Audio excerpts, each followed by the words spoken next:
Let's pray. If anyone is in Christ, that one is a new creation. The old has passed away, behold, the new has come. All this is from God, who through Christ reconciled us to himself and gave us the ministry of reconciliation. Amen. I might be jumping the gun a bit, but I want to be the first one to say that spring is around the corner, officially in 34 days. Punxsutawney Phil really blew it this year. We are not on the edge of winter. We are on the edge of a coming spring. If I squint, I can see it, like literally. I'm paying close attention to the buds on the trees these days. Yes, technically they're still dormant, but recently I've caught myself staring at them, caught myself expecting to see the first sprouts of new life. Keep watch. Do not fall asleep. Soon the world will shift, will transform. Our grays, I am fervently praying, will turn to warm pastel. Change is a part of the world. With just a bit of heat and a few altering molecules, biological life can radically alter. 88% of insects go through complete metamorphosis. A large portion of the human body is remade every 7 to 10 years. The world is dynamic, and not just biologically. Today is Valentine's Day, a tribute and celebration of the transformative power of giddy, infectious, gob-smacking affection and love. Our journey with each other and with ourselves, with God, points to a landscape always being remade and rediscovered. In today's gospel, the landscape is radically transformed. Jesus takes his inner circle of disciples up the mountain to be alone. In Luke, the disciples were in a sleepy fog when Jesus suddenly transfigured before them, his clothes becoming a dazzling white. And they were, one translation has it, sore afraid. Born in the 14th century in what is now modern-day Turkey, Theophanies the Greek wrote an icon to depict the Transfiguration this way.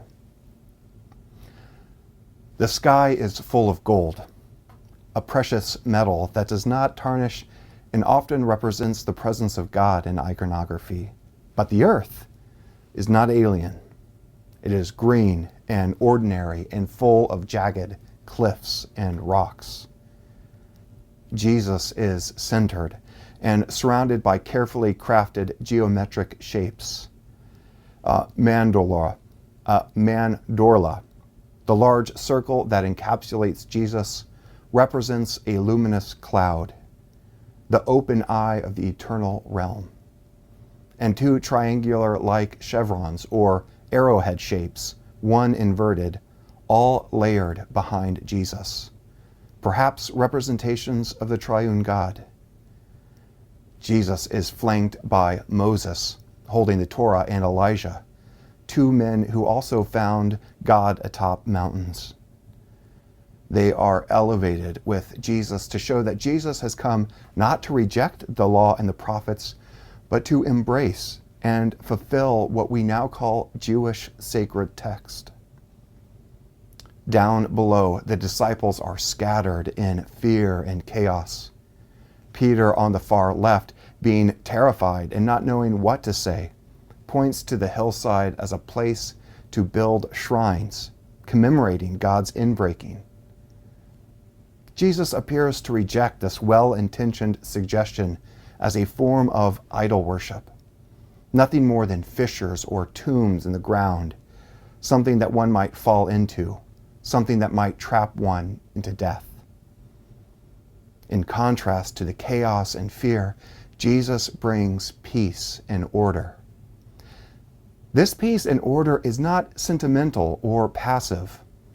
The light of Jesus so fills his body, it escapes, shooting out in all directions. The heavenly blues and white reach all the way down to the grief-stricken disciples and reflect off their clothes. In a moment, in a single frame, heaven and earth are brought together. They speak in one voice. Some of the disciples look away. Moses and Elijah have the clear-sighted power to look directly at Jesus.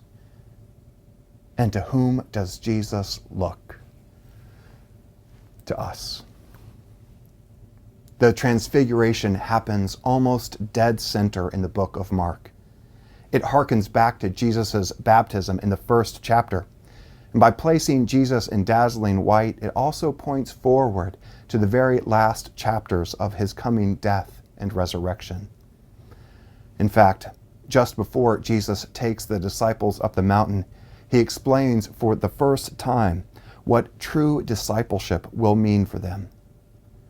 If anyone wants to become my followers, he tells them, let them deny themselves and take up their cross and follow me. To take up one's cross has come to mean all manner of things. Often we think of personal, private hardships that we must endure. But here, Jesus is not speaking figuratively, but literally. He goes on to tell his disciples that the Son of Man, literally the human one, must undergo great suffering and be rejected and be killed. Peter and so many others had hoped Jesus would become Israel's Messiah, a conquering figure that would liberate the Jews from the colonial empire of Rome. Peter hoped for a Messiah that would break domination with domination, a kind of redemptive violence. So when Peter heard Jesus speak of his suffering and death, he pulled him aside and rebuked him. God bless Peter, the patron saint of stepping in it. Jesus sees through Peter's false hope and speaks plainly to him. Holy violence is not from God, but from the powers of Satan. The power of Jesus is not a power of domination, but grace, not of revenge, but forgiveness. Faith has this paradoxical quality. Jesus tells his disciples that if they want to save their life, they must be willing to lose it. Taking up the cross meant a willingness to face public humiliation and execution for resisting the evil and violent powers of the establishment. It is this teaching that immediately precedes the vision of Jesus transfigured. In order to see Jesus in dazzling white, the disciples first must understand that he would be beaten black and blue.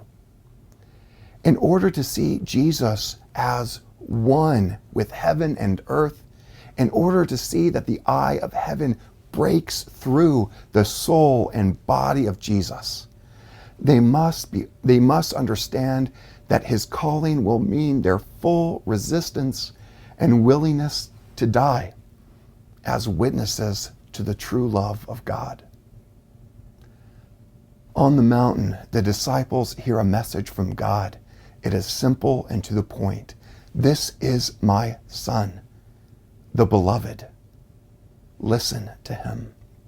As if to say, I know this message is hard to hear, but I dwell in this one's body.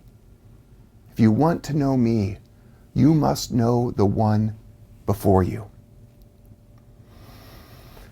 In the early 2000s in Southern California, the Wagners, Lynn and her husband Dan, and their two girls, Mandy and Carrie, were leaving church and headed to the boardwalk nearby their home when their car was struck by a driver, Lisa Cotter, who was high on cocaine and meth and driving her two children home from their babysitter. Dan and Lynn woke up in the hospital days later. After sustaining serious head trauma, it took them some time to understand that both their daughters had died instantly in the car crash. What followed was years of physical and spiritual healing.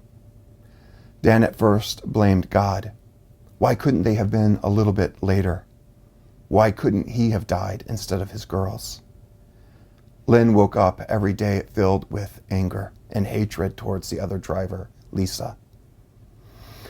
For a long period, they believed God wanted them to write to Lisa in prison.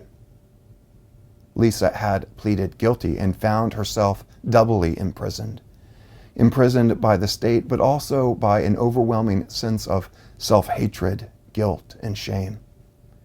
She joined a recovery group that eventually gave her the assignment of waking up every morning, looking herself in the mirror and saying, "I love you, Lisa." It was months before she could even look herself in the eye, years before she felt like she could mean it. She began corresponding with Dan and Lynn. Before Lisa was released, Lynn and Dan both asked the parole board if they could meet Lisa, and they asked Lisa if they could meet in person. Everyone was initially hesitant. Dan and Lynn did not want to run into her by accident the first time while shopping. Eventually, all the parties agreed. Dan describes that moment this way. "When we walked into the meeting room and laid eyes on Lisa for the first time, we both hugged her. I don't know why, but it suddenly seemed as if we had all been through this war together. When I hugged her, I started crying and couldn't stop and couldn't let go. In that hug and in my heart, I felt a sense of relief. After 7 years, I finally was meeting the woman who killed my daughters. But I felt no anger, no hatred, just relief. So I cried." Lisa spoke of living amends, taking active steps to share her experience and tried to prevent others from making the same mistakes. "We walked into that building in fear, thinking we were finally going to have an end. But it turned out to be a new beginning. It's about tragedy, yes, but also about forgiveness." I don't know the whole story about how Dan, Lynn, and Lisa were able to find peace. Every story of grief and loss is importantly different and unique. I am sure, though, that there are still moments of shame and anger and pangs of great loss. One could imagine that at the first thought of contacting Lisa, Dan and Lynn might have reacted, "God, ask me anything but that." It was through their mutual journeys of pain and loss, through their willingness to open themselves up to vulnerability when no one would have thought less of them if they hadn't. It was through this cross-shaped life, a willingness by all three to give up a part of themselves, that they were able to transform their grief into hope. This is the good news, that in moments of confusion and chaos, Jesus is willing to speak peace. That God, the creator and redeemer of all that is, may break into our lives when we least expect it. These journeys sometimes take years. Sometimes they never fall neatly into place. But the love of God is there, working to pull us in and fill us up, filled with a light so abundant it may spill out of our bodies and transform our world. Amen.